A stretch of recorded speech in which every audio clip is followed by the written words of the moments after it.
আল্লাহ কোরআনে বলেন, তোমার আলুদের আদরের সন্তান, তোমার কলিজার টুকরা সন্তান তোমাকে বাপ বলে স্বীকার করবে না, তোমাকে মা বলে স্বীকার করবে না, কেউ তোমাকে আপন বলে স্বীকার করবে না।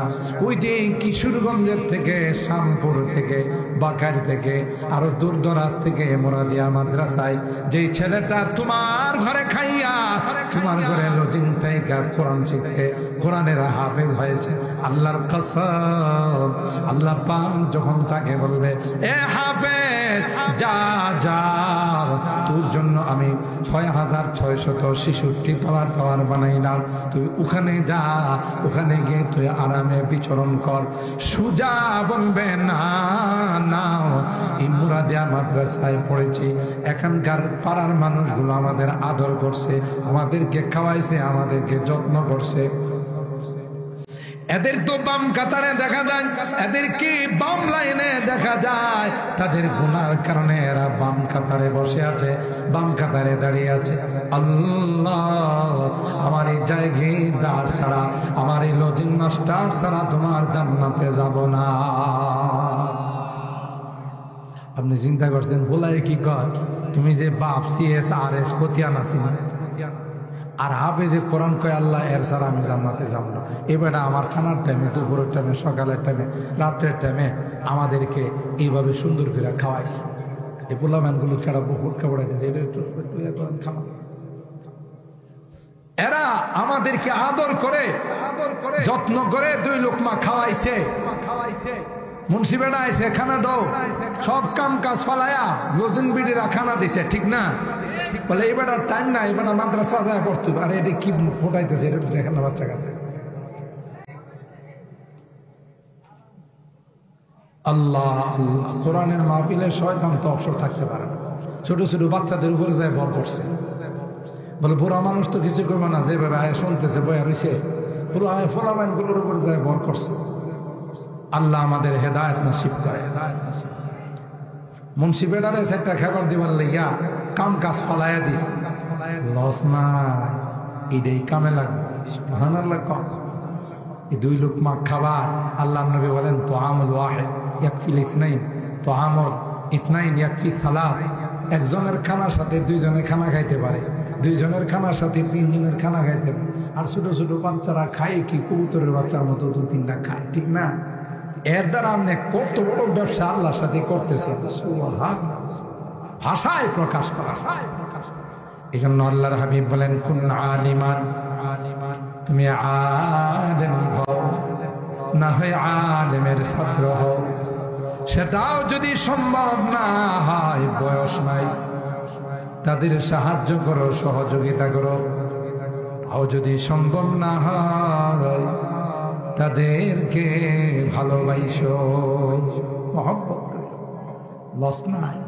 কারণ কিয়ামতের কঠিন ময়দানে এই হাফেজ গুলো, আলেম গুলো আল্লাহর আদালতে বলবে, আল্লাহ তার ঘরে থাইকা তাদের সহযোগিতায় আমি আলেম হয়েছি, আমি হাফেজ হয়েছি, আমি দ্বীনের একজন দায়ী হয়েছি। আল্লাহ, এদের অবদান কোনদিন ভোলা যায় না। তাই আল্লাহ তাদেরকে জান্নাতে না দিলে আমি তোমার জান্নাতে যাব না। সুবহানাল্লাহ। দেখছিনি একটা কথা আছে না বাংলাতে, আপন থেকে বড়ই বালা। মানে নিজের সন্তান, নিজের স্ত্রী, নিজের ভাই বারাদর, নিজের আত্মীয় স্বজন কামা লাগবে। ও দূরের থেকে আইছে, মহব্বত করছি, ভালোবাসছি, নবী কই এরাই তোমার বিপদের দিনে কাজে লাগবে। সুবহানাল্লাহ। তাইলে যারা নায়েবে রাসূল, কোরআন হাদিস শিক্ষা করার জন্য, হাফেজ হওয়ার জন্য, আলেম হওয়ার জন্য আসে, তাদের সাথে আমাদের মহব্বতের সম্পর্ক রাখতে হবে না? যারা আল্লাহ নবী গারে হেরাত থেকে এই ওয়াহি, এলমে ওয়াহি নিয়ে আসছে, মক্কার কাফেররা বিরোধিতা করছে, কিন্তু কোথায়? আবিসিনিয়া থেকে হাবশী গোলাম বেলাল রাদিয়াল্লাহু তাআলা আল্লাহ নবীর আয়েশা মহব্বত করছে। আল্লাহ তারে এমন মহব্বত করছে, এমন ভালোবাসছে, যে ভালোবাসার কারণে বেলাল হাফসির মর্যাদা কমছে না বাড়ছে? জোরে কম। আল্লাহর নবী তারে মসজিদে নববী, মদিনার মসজিদের প্রধান মুয়াজ্জিন বানাইছে। আর মেরাজে গিয়ে বেলালের পায়ের আওয়াজ শুনে সুবহানাল্লাহ বলে। অথচ বেলাল গোলাম, জাতি কি গোলাম, দেখতে কি কালো, ঠুটটি কি মোড়া, চুলগুলো কুকরানো, একজন গোলাম। কিন্তু আল্লাহর নবীরে ভালোবাসার কারণে, আল্লাহর কোরআনকে ভালোবাসার কারণে আল্লাহ বেলালের মর্যাদা এত বাড়াইছে, এত বাড়াইছে। নবী মেরাজে গিয়ে জান্নাত ভ্রমণ করার সময় বেলালের পায়ের আওয়াজ, সেই সালমানে ফার্সি পারস্য থেকে কতগুলো হাত বদল হইয়া এবার বালা মানুষরা গোলাম বানাইছে, বানায়া এক জায়গা থেকে আরেক জায়গায়, এক জায়গা থেকে আরেক জায়গায় বিক্রি করতে করতে একটা পর্যায়ে আল্লাহ নবীর দরবার আয়েশা পড়ছে। বাস আল্লাহ তার মর্যাদা বাড়াই দিছেন। সালমানে ফার্সি রাদিয়াল্লাহু তাআলা আনহু জান্নাতি ঘোষণা হয়ে গেছে। আব্দুল্লাহ ইবনে সালাম ইহুদিদের আলেম ছিলেন, তাওরাতের আলেম ছিলেন আব্দুল্লাহ ইবনে সালাম। এই আব্দুল্লাহ ইবনে সালামের কথা আল্লাহ কোরআনে বারবার আলোচনা করেছেন। কেন? ইসলামের খাতিরে। যারাই ইসলামকে আপন বানাইছে, হোক না সে গরিব, ওই যে বলছিলাম, হোক না রিক্সাওয়ালা, হোক না দিন মজুর, হোক না লেবার, তার মর্যাদা আল্লাহর কাছে বেড়ে গেছে। আম্মার ইবনে ইয়াসির গরিব মানুষ, সোহাইব গরিব মানুষ, এদেরকে আল্লাহ কত বড় মর্যাদাওয়ালা বানাই দিয়েছে। ওয়ালা তাতরুদিল্লাযীনা ইয়াদউনা রাব্বাহুম বিল গাদাতি ওয়াল আশিয়্যি ইউরিদুনা ওয়াজহা মা আলাইকা মিন হিসাবি ওয়া মা মিন হিসাবিকা আলাইহিম মিন শাই। কাফেররা একবার আয়েশা আল্লাহ নবীর কাছে সব মিল্লা পরামর্শ করে আইছে। আয়েশা কয়, মুহাম্মদ, তোমার সাইড ফাইডে যারা বসা থাকে এদের সাথে আমাদের মানায় না, এগুলো নিম্নবিত্ত মানুষ, নিম্ন শ্রেণীর মানুষ। আরেকজন তোমার কাছে থাকে, তোমার মসজিদের মুয়াজ্জিন আব্দুল্লাহ ইবনে উম্মে মাকতুম, এবার হলো কানা, অন্ধ, আমাদের প্রেস্টিজে লাগে। তুমি যদি এদেরকে তোমার দরবার থেকে একটু সরাই দিতে পারো, আমরা যারা নেতৃস্থানীয় আছি, নেতা খেতা আছি, আমরা সবাই মিল্লা মুসলমান হয়ে যাব। শয়তানগুলো এসে আমার নবীর কাছে এই প্রস্তাব, আল্লাহ নবী মনে করছে যে এরা তো মক্কার বড় বড় সরদার, লিডার, এরা মুসলমান হয়ে গেলে, একজন হয়ে গেলে আরো 10 জন মুসলমান, ঠিক না? এই আশা নিয়ে আল্লাহ নবী আব্দুল্লাহ ইবনে উম্মে মাকতুম অন্ধ সাহাবীকে বললেন যে তুমি একটু দূরে থাইকো, আমার দরবারে একটু কম আইসো, কারণ আমি যদি কোনো মতে এদেরকে মুসলমান বানায় ফেলাইতে পারি তাইলে সুবিধা হবে। এই আশা নিয়ে রাসূল আকরাম সাল্লাল্লাহু তাআলা আলাইহি ওয়াসাল্লাম আব্দুল্লাহ ইবনে উম্মে মাকতুমকে নিষেধ করছেন, গরিব সাহাবীদেরকে নিষেধ করছেন। বাবারে, অ্যাকশন, ডাইরেক্ট অ্যাকশন। সাথে সাথে আল্লাহ আয়াত নাযিল করে আল্লাহ নবীর ধমক দিয়েছেন। আবাসা ওয়া তাওয়াল্লা আন জাআহুল আ'মা ওয়া মা ইউদরিকা লাআল্লাহু ইয়াতাযাক্কা।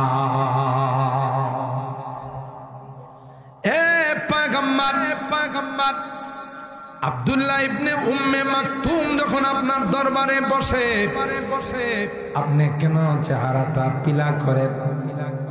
আপনি জানেননি আব্দুল্লাহ ইবনে উম্মে মাকতুমের মর্যাদা আমি আল্লাহর দরবারে কত বেশি। আর যে নালায়েক গুলোর জন্য, যে নাদান গুলোর জন্য আপনি তাকে দূরে সরাইলেন, এগুলোর অন্তরে মোহর মারা, দুনিয়া উল্টায় গেলেও এরা মুসলমান হবে না। এগুলো বাটফার, এগুলো কি বাটফার, সিটার, দান্দাল, এগুলো মুসলমান হবে না। ঠিক যখন গরিব সাহাবীদের বেলায় আল্লাহর পাকের হাবিব যখন সিদ্ধান্ত নিলেন এদেরকে যদি কিছু সময় আমি দূরে সরাই রাখি তাহলে মক্কার কাফের মুশরিকরা ঈমানদার হবে। আল্লাহ নবীকে ডাক দেয়া কয় ওয়ালা তাতরুদিল্লাযীনা ইয়াদউনা রাব্বাহুম বিল গাদাতি, ও নবী তাদেরকে আপনার দরবার থেকে সরায় না। এরা এমন বান্দা সকাল নাই সন্ধ্যা নাই সব সময় এরা আল্লাহর জিকিরে লিপ্ত থাকে। তাহলে আল্লাহ পাকের দরবারে টাকা পয়সা দিয়া কোনো মূল্য নাই, বংশ দিয়া কোনো মূল্য নাই, চামড়া দিয়া কোনো মূল্য নাই, শ্বেতাঙ্গ কৃষ্ণাঙ্গ সুন্দর কালো দিয়া কোনো মূল্য। আল্লাহর দরবারে মূল্য হবে তার ভিতরের ঈমান দিয়ে। দুনিয়ার মধ্যে মানুষকে পদ পদবি দিয়া টাকা পয়সা দিয়া তার চেহারা দিয়া মূল্যায়ন করে। হযরত শেখ সাদী রহমাতুল্লাহ আলাইহি কিতাবের মধ্যে লেখে, উনি একবার এক দাওয়াতে গেছে পরে ওনার পোশাক আশাক তেমন সুবিধা ছিল না, নর্মাল পোশাক পরে গেছে আর কি, গ্রাম্য পোশাক। তো যারা আয়োজন করছে ওরা যখন উনি ঢুকতে চাইলেন, উনি তো একজন সম্ভ্রান্ত মানুষ, নামি দামি মানুষ, কত বড় কবি সাহিত্য। বাইরে বসে বিয়ে বিদের জায়গা, স্পেশাল মেহমানদের জায়গা। শেখ সাদী রহমাতুল্লাহ আলাইহি ধাক্কা ধুক্কা দিয়া ধমকায়া দামকায়া বাইরে বসে, উনি ওখানে চারটা খায়া চলে গেছে।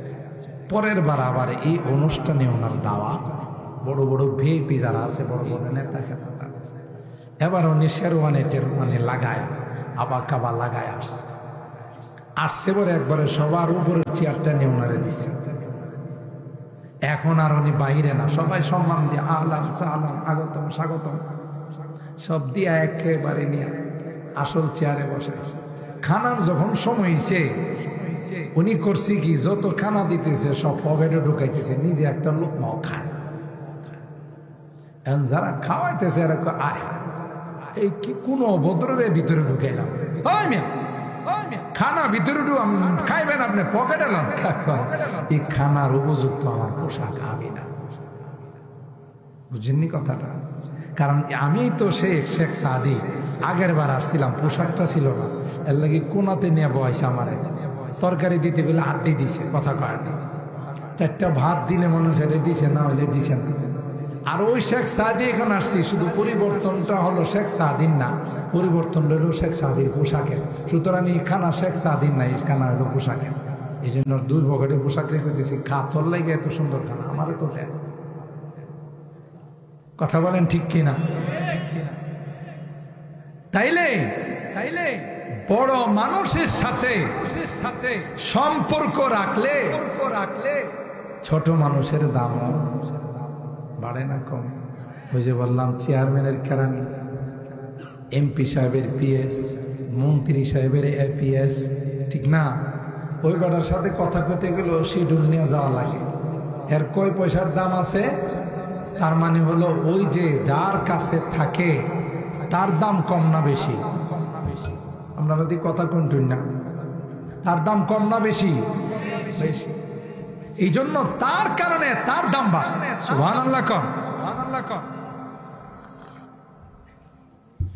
আল্লাহর হাবিব বলেন এ সাতিয়ানের মানুষ, এ মুরাদিয়া মাদ্রাসার আশপাশের মানুষ, তোমাদের এই মাদ্রাসায় কিন্তু অনেক জায়গা থেকে ছোট ছোট বাচ্চারা, অনেক মা অনেক বাবা তার সন্তানকে মাদ্রাসায় পাঠাইছে, কোরআন শিক্ষা করার জন্য পাঠাইছে।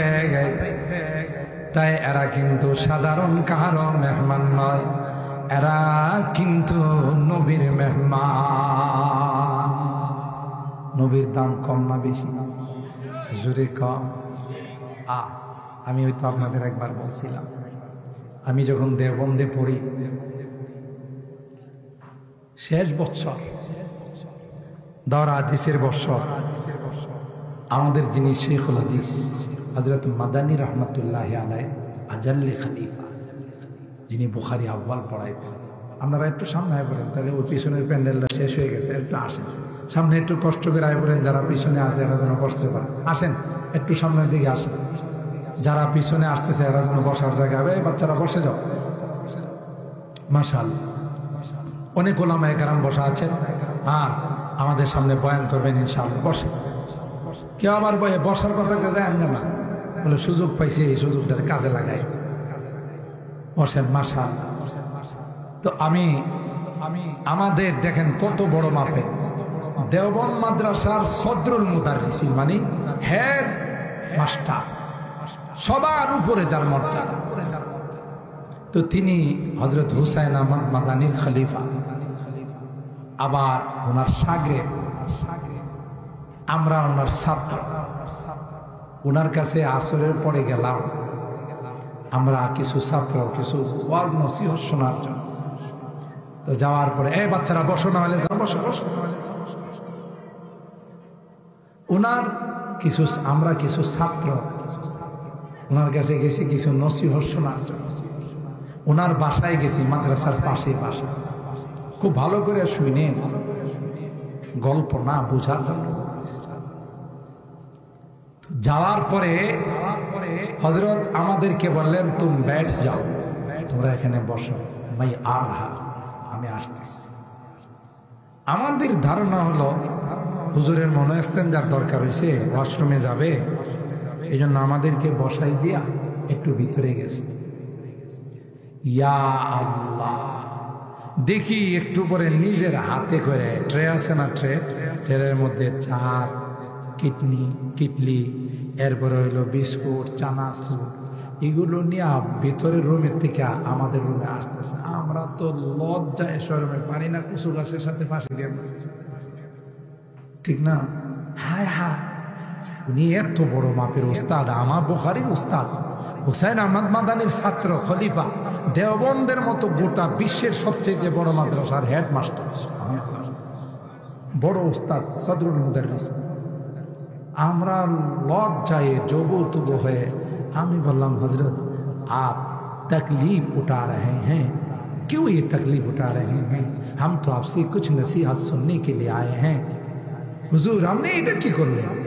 আমরা আপনার ছাত্র, জুতা সোজা করার জন্য আসছি, কিছু নসিহত শোনার জন্য আসছি, আর আপনি ঘরের থেকে গিয়া মনে হয় যে আমরা কত বড় মেহমান, আমাদের জন্য চা, বিস্কুট, চানাচুর।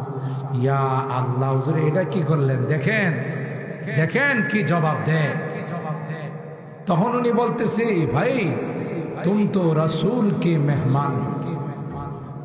বুঝেননি অর্থটা? তোমরা রাসূলের মেহমান, তোমরা কি সাধারণ মানুষ?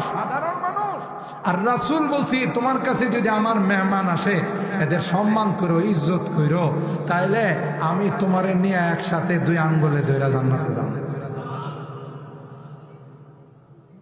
ওনার কোনো দরকার আছে আমাদের মতো ছাত্র, হাজার হাজার ছাত্র, লাখ লাখ ছাত্র, আমাদের মতো ছাত্রের বিস্কুট খাওয়ানোর দরকার আছে, চানাচুর খাওয়ানোর দরকার আছে। কিন্তু উনি বলতেছেন, তুম তো রসুল কে মেহমান हो, बस तुम की कुछ खिदमत मैं अगर कर रहा हो तो अल्लाह मुझे जन्नत दे दे। তোমাদের একটু খিদমত করে যদি আমি জান্নাত পাই। ইনি আমেরিকায় গিয়া তারাবি পড়ায়, কত বড় মাপের হাফেজ, দেওবন্দ মাদ্রাসাতে বুখারী শরীফ পড়ায়, তাও প্রথম খণ্ড, শেখুল হাদিস। আর উনি কইতেছে, তোমরা খিদমত করে যদি আল্লাহ আমারে কোনো কারণে জান্নাতে দিয়ে দেয়, তাহলে তো আমার কবল খুলে লাগে। সুবহানাল্লাহ। আর একটু আস্তে কম, আস্তে কম। হায় হায় হায় হায় হায়, আপনি শুধু এই নিয়তে যে আল্লাহ আমি হাফেজ হইতে পারি নাই, আমার একটা ছেলেরা হাফেজ বানাইতে পারি নাই, এই মুরাদিয়া মাদ্রাসায় যে বাচ্চা কাচ্চা গুলো আসছে, এদের 2 লুকমা ভাত খাওয়ায়া, শাকসবজি খাওয়ায়া, আল্লাহ আমারে যদি এর সাথে তুমি জান্নাতে দিয়ে দাও, এটাই আমার জন্য যথেষ্ট। সুবহানাল্লাহ। মহব্বত করে আধা গ্লাস দুধ দিয়েন, মহব্বত করে একটু 1 লোকমা খাবার দিয়েন, যে বাবা তুমি এটা খাও, এই মাছটা খাও, আল্লাহর আরশ থেকে জান্নাতের ফয়সালা হয়, আরশ থেকে জান্নাতের ফয়সালা। কার কোন কাজে আল্লাহ সন্তুষ্ট হয়ে যাবে আপনিও জানেন না, আমিও জানি। বেশ্যা নারী, বুখারী শরীফের ঘটনা, শেখুল হাদিস হুজুর আছেন, ভুল হইলে আমাদের উস্তাদ ভুল ধরবে। ব্যবসা বিড়ি রাত্রের বেলা দেহ ব্যবসা করে, আছে না নাই? আকাম কুকাম কইরা বেড়া, এই বিড়ি হলো একটা ব্যবসা। আর সমাজের মধ্যে কিছু আছে লুচ্চা, কথা কয় না। গ্রামগঞ্জে গুলো কম, শহর বন্দরে আছে লুচ্চার এক বউ হয় না 10টা বউ লাগে। আর এই বিড়ি হলো একটা ব্যবসা, এক জামাই হয় না 10 জামাই লাগে, কথা করেন ঠিক কিনা? চরিত্রহীন এরকমের এক ব্যবসা বিড়ি ব্যবসাগিরি করে। হঠাৎ করে রাস্তা দিয়ে যাইতেছে, একদিন দেখে যে প্রচন্ড গরমে একটা কুকুর জিহ্বাটা বাইর করে আল্লাহ হাফাইতেছে, এরকম ভাবে হাফাইতেছে, মানে হের পিপাসা আর সহ্য হইতেছে না। কিন্তু কি করবে, আরবের মরুভূমি, এগুলো কি ইচ্ছা করলে পানি পাওয়া যায়? এটা কি বাংলাদেশ পাইছেন যেখানে টিউবওয়েল চাপ দিবেন, কল ঘুরাইবেন, বানিয়ে বেরোবেন? এটা আরবের মরুভূমি, পানি নাই। তেলের থেকেও পানির দাম বেশি। 1 লিটার ডিজেল, 1 লিটার অকটেনের দাম হলো 2 রিয়াল, আর আধা লিটার পানির দাম হলো 2 রিয়াল। আমরা তো পানি পাই গেছি। বাংলাদেশটা তো বড় রহমতের দেশ, ঠিক না? এই রহমতের দেশ ভাই, এই লুটেরা যারা আছে, দুর্নীতিবাজ, এগুলো মানুষের টাকা পয়সা লুটপাট করে নেয়, সুইস ব্যাংকে জমা, ঠিক না? কারণ এটি যখন ক্ষমতায় আসে তখন আগে ভাগে চিন্তা করে যে যদি কোনো কারণে আকাশটা অন্ধকারে যায় তাহলে তো উড়াল দেওয়া ছাড়া উপায় নেই। কারণ দেশের মানুষ পাইলে ওই হারানো মানিকের মতো গোয়েন্দার বর্ডারে যে পাইছিল সিলেটের একটারে পাইছিল না বিচারক, এটার নাম হলো শামসুদ্দিন মানিক, এটার আমি হারানো মানিক কই, ছিল গা ইন্ডিয়াতে। এরপরে মাজিরা পরে দেখছে যে ব্যাগের মধ্যে কোটি কোটি টাকা। চিন্তা করছে আল্লাহ, এ তো আল্লাহর নিয়ামত, কোনো রুজি করা লাগে না, ব্যাগ ভরা টাকা দিয়ে দিচ্ছে। এই টাকাটি লয়া কইসা নিজের দেশে ফেরত যান। হ্যাঁ, আয়সা তখন কলা পাতাতে শুইছে, বুঝলেন না? কলা পাতাতে শুইছে যেন কেউ যেন না চিনে, আবার দাঁড়িয়েও রেখে দিচ্ছে। আরে এটা আস্তে একটা শয়তান। এই শয়তানে আদালতের মধ্যে বৈশা রায় দিত, হ্যাঁ, যে যারা আলেম ওলামারা মাহফিল করে বয়ান করে, দুদক দুর্নীতি দমন কমিশনের ডাক দিয়া কইছে এদের তদন্ত করে ট্যাক্স বসান, মানে জনওয়াজ মাহফিল আর না। দেখছেন কত ভালো মানুষ। অর্থাৎ হ্যাঁ, বাইরটা যেমন কালা, ভিতরটা আরো বেশি কালা, কথা কয় না। এই হারানো মানিক বর্ডারে যখন দেয়া গেছে ফেরত, তখন কলা পাতা বিছায় শুইছে। আল্লাহ কয় কলা পাতা না, মাড়ি যদি উপরে দিয়েও সে ওখান থেকে খুইরা বাইর করে। মানুষের টাকা পয়সা খাইছ, সিরিলিয়ান ফলাইতে আসিল। আর সিলেটের মানুষ খবর পাইছে যে হারানো মানিক পাওয়া গেছে, এটা হারাই গেছিল, কথা কার। এই খবর পায়া সিলেটের মানুষ সব আইসা বীর জমায়া সবাই একটু একটু করে শরিক হয়েছে। শরিক পর্যন্ত পাইকারি মাইর, জুমলা মাইর। এই জুমলা মাইর এমন দেওয়া দিছে, পরে উসমানী মেডিকেল কলেজের ডাক্তাররা পরবর্তীতে সাংবাদিকদের সামনে যখন রিপোর্ট পেশ করছে, বলছে যে এমন মাইর দেওয়া দিছে সমস্ত ইনকাম ট্যাক্স দেয়া নিচের অংশে বসছে, নিজের অংশে বসাইছে মানুষ, কথা কয় না। হ্যাঁ, দাঁড়িয়ে রাখছে, আর সারা জিন্দিগি দাঁড়িয়েওয়ালারে বকাবকি করছে। এটা কি খালেস নিয়তে রাখছে না বাজবার লেগে রাখছে? বাজবার লেগে রাখছে, এই দাঁড়িয়ে রাখার কাম হয় না। আরেকটা দরবেশ দেখতো পুরো আব্দুল কাদের জিলানির মতো ছিল, এটা দাঁড়িয়ে রাখছে সারা জিন্দিগি, যখন বিপদে পড়ছে দাঁড়িয়ে কামাইছে, কথা কয় না। কিন্তু কামায়াও বাঁচতে পারে নাই। যখন সদরঘাটের মধ্যে নৌকা দেওয়া যাইতেছিল, তো আর একটা আইনমন্ত্রী আছে, এটারে ধরছে, যারা নদীতে যারা কুশঘাট যাদেরকে বলে নৌবাহিনী, ধরছে পরে এটা আমারে ধরলেন, এটারে দেখেন না, ওই যে আরেকটা আছে, এটারে যখন ধরছে দরবেশটারে, তখন দরবেশটা দেখাই দিয়েছে যে ওই যে আরেকটা বয়ে রয়েছে। কেন? কারণটা কি? এই যে দুর্নীতি, মানুষের টাকা আত্মসাৎ করা, খুব খারাপ জিনিস, ঠিক কিনা বলেন? যাই হোক, ওই বেশ্যা নারী এই রাস্তা দিয়ে যাইতেছে, বুখারী শরীফের কথা। তখন এই কুকুরের অবস্থা দেখা, এই যে চামড়ার মোজা আমরা যে পরে, এটি হলো চামড়ার মোজা। এই চামড়ার মোজা, এটি কিন্তু ভিতরে কোনো ছিদ্র নাই, এটারে ওড়না দেয়া রশি বানাইছে, বুখারী শরীফের বানায়া কুয়ার নিচের থেকে পানি উড়াইছে, উড়াইয়া ওই যে কুকুরটা কুয়ার পারে বসা যে হাফাইতেছে এটার জিহ্বার মধ্যে পানি দিছে। সুবহানাল্লাহ। ইরহামু মান ফিল আরদ ইয়ারহামুকুম মান ফিস সামা। আল্লাহর হাবিব কয় জমিনওয়ালাদের উপর যদি তুমি রহম করো, জমিনওয়ালাদের উপর যদি তুমি দয়া করো, মায়া করো রে, আসমানের মালিক আল্লাহ তোমার উপর মায়া করবে।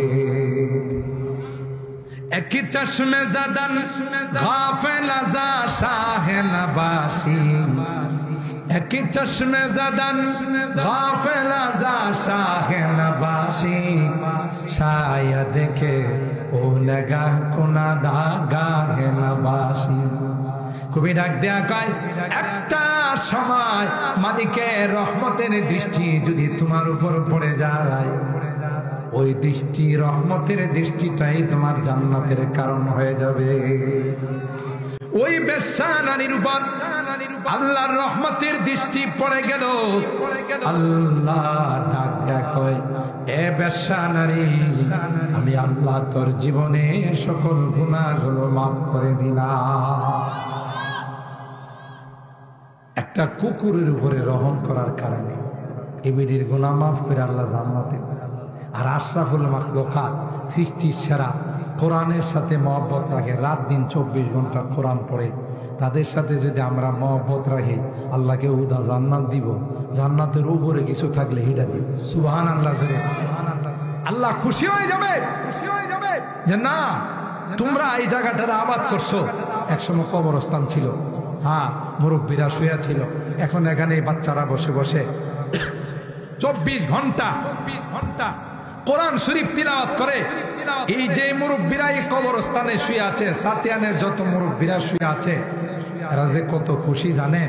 এরা কবে যে বাচ্চাদের সাতিয়ান হাফিজিয়া মাদ্রাসা, মুন্সিবাড়ি মাদ্রাসা, এরপরে ইমরাদিয়া মাদ্রাসা, এই মাদ্রাসাগুলোর থেকে যত কোরআন তিলাওয়াত হইতেছে সবগুলোর সব এই সাতিয়ান কবরস্থানে যত মুরব্বীরা শুয়ে আছে তাদের রুহের মধ্যে আসতেছে। তাদের খুশি করার একটা বিশাল সুযোগ হয়ে গেছে এই মাদ্রাসাগুলোর দ্বারা। আবার কয়েন না বাপরি বাপ, কোনায় কোনায় মাদ্রাসা হইতেছে, অতলা মাদ্রাসা কিনলে অনেকে কিন্তু এই কথা কয়, আরে ভাই মাদ্রাসা বেশি হইলে আপনার অসুবিধা কই? পাড়ায় পাড়ায় যদি কোরআন তেলাওয়াত হয় এতে রহমত আসবে না গজব আসবে? রহমত আর অসুবিধা কি? হোক না। বড় মাদ্রাসা হলে মানে এত মাদ্রাসা, ছোট ছোট মাদ্রাসার যে সন্তান দিব এটি যায় বড় মাদ্রাসায় দেওয়া পড়বো, কথা খায় না। কারণ এই অত্র অঞ্চলের মাদার ইলমি, অত্র অঞ্চলের সমস্ত মাদ্রাসার কেন্দ্র হইল মানে এত মাদ্রাসা। ঠিক কিনা বলেন? ঠিক কিনা বলেন? ছোট ছোট মাদ্রাসার থেকে এরা পড়ে ওই মাদ্রাসায় গিয়ে ভর্তি হইব, আলিম। এই বাচ্চাগুলো যাদেরকে 2 লোক মা খাওয়াইছেন, যাদেরকে মহব্বত করে 5 টাকা 10 টাকা দিছেন, একদিন কাজে লাগবো যেদিন আপনার আপনজন কেউ কাজে লাগবে না। পরিষ্কার কথা। আল্লাহর হাবিব বলেন কোনোদিন পঞ্চম প্রকারে যায় না। মাদ্রাসা ভালো লাগে না, মাদ্রাসা শিক্ষা ভালো লাগে না, আলেম ওলামা ভালো লাগে না, এই কাম জীবনও করো না। করলে কিন্তু দুনিয়া হারাই বা পরকাল হারাই। ঠিক কিনা বলেন? ঠিক কিনা বলেন? তাহলে আমরা মহব্বত রাখবো তো ইনশাআল্লাহ। আপনারা আলহামদুলিল্লাহ গত বছরও আমি আপনাদের কাছে চাইছি, মাস্টার মামা আমার বললো যে আপনি একটু চাইলে সবাই দিবে কিছু, আর আমি তো আপনার কাছে চাই দাবি করি, যেহেতু আপনারা দেন, আপনারা যদি আবার না দিতেন তাহলে চাইলাম না। মাশাআল্লাহ আপনারা দেন 500 1000 কইরা। এই জন্য এই সময়টার মধ্যে আমি 10টা মিনিট, বেশি সময় নিব না, 10টা মিনিট একটু কে আছেন যে এই বাচ্চাগুলো আমাদের গ্রামে আইছে লেখাপড়া করবার লাগিয়া, এর লাগে আমি 500 টাকা দিলাম, 1000 টাকা, 2000 টাকা, 5000 টাকা দিলাম। আমার মা নাই, বাপ নাই, আত্মীয় স্বজন নাই, দাদা নাই, দাদি নাই, কে আছেন একটু বলেন, কে আছেন?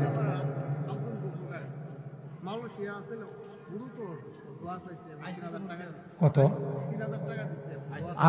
মোল্লাপাড়ার আব্দুল গফুর সাহেবের ছেলে না, মালয়েশিয়া গুরুতর অসুস্থ অবস্থায় আছে। এই জন্য মাদ্রাসায় 3000 টাকা দিছে। আল্লাহ যেন তাকে শিফা দেন, আমিন বলেন। দ্রুত যেন আল্লাহ সুস্থতা দান করে আবার যেন আমাদের কুলি ফিরাই দেন, বলেন আমিন। আরে বিদেশিরা যে কত কষ্ট করে।